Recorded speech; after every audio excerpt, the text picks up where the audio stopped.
Sei un imprenditore determinato ad espandere la tua azienda, ma non sai come fare? Non temere. Partendo dall'analisi e dal monitoraggio dei tuoi dati interni e di quelli esterni è tutto molto più facile. Scopriamo perché.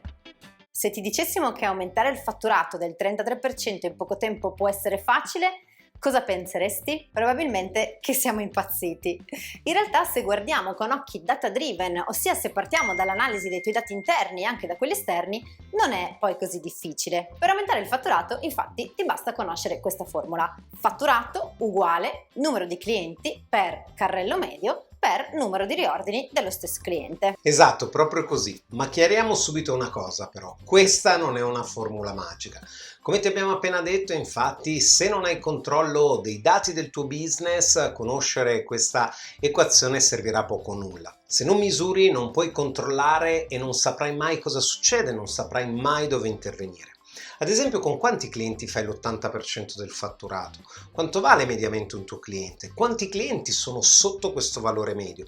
Qual è il valore medio di un acquisto? Quante volte mediamente in un anno uno stesso cliente riacquista un certo prodotto o servizio? Hai appunto bisogno di avere questi dati più precisi possibili. Raccogli quindi queste variabili dai dati interni alla tua azienda. Solitamente puoi farlo analizzando i prospetti dei software gestionali o i report finanziari, oppure se non hai nulla di tutto ciò puoi creare dei database specifici con fogli di calcolo da aggiornare continuamente e analizzare in modo periodico. Bene, tornando alla formula iniziale, ipotizzando che tu abbia già raccolto tutti i dati, vediamo insieme in che modo anche tu puoi aumentare il fatturato in modo esponenziale. Se riesci ad esempio a far crescere del 10% il numero di clienti, passando ad esempio da 10 a 11, se riesci ad aumentare del 10% lo scontrino medio, passando da 100 euro a 110, ed aumentare del 10% la frequenza di riacquisto, passando da 1 a 1,1 acquisti, a questo punto avrai una leva di crescita sul fatturato del più 33%.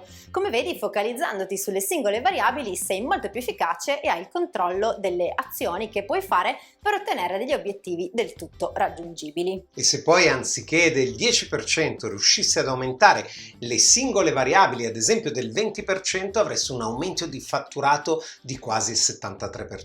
E questa sì che sarebbe vera crescita esponenziale. Ma vediamo insieme cosa anche tu concretamente puoi fare per aumentare da subito ogni singola variabile. Per aumentare il numero di clienti devi innanzitutto fare un'analisi del tuo target di riferimento per capire, grazie a una ricerca di mercato, quali azioni possono essere più efficaci nel tuo caso specifico. Infatti le azioni da mettere in campo possono essere moltissime.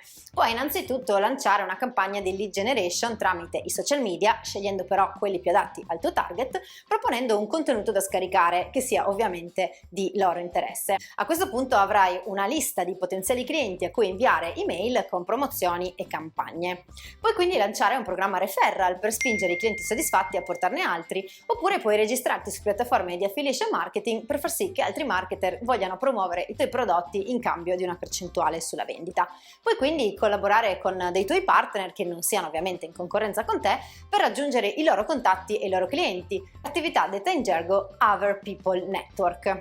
Anche per aumentare il fatturato medio di ogni acquisto ci sono veramente tantissime strategie che potresti testare. Potresti ad esempio creare dei bundle, ossia vendere 2 o più prodotti che siano complementari a un prezzo maggiore, come se fosse un unico pacchetto. Oppure potresti creare una versione più esclusiva del tuo prodotto o servizio, o ad esempio creare una limited edition per venderla a premium price. Oppure potresti ancora fare delle promozioni in cui offri delle condizioni speciali, come ad esempio la consegna gratuita, uno sconto sul prodotto più costoso, un bonus esclusivo, ma solo a chi raggiunge un determinato importo di spesa. O ancora potresti ad esempio proporre delle estensioni di garanzia, includere delle assistenze, delle manutenzioni, o ad esempio potresti aggiungere una versione cartacea se il tuo prodotto ad esempio è venduto in formato digitale. Infine, per aumentare la frequenza di riordino, puoi innanzitutto inviare campagne email a chi ha già fatto un ordine da te per proporgli delle promozioni su ulteriori ordini o su prodotti correlati a ciò che ha già acquistato.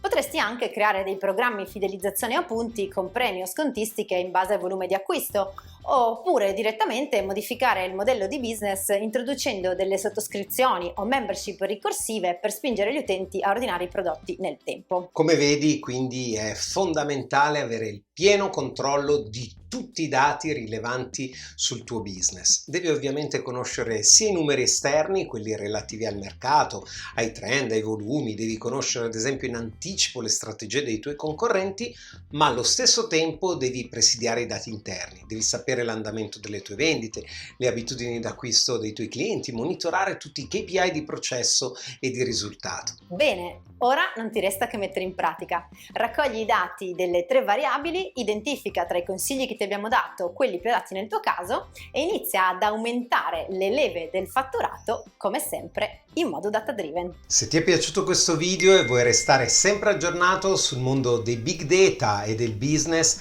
allora iscriviti al nostro canale YouTube, seguici sui nostri social e ricorda, Think Big Data.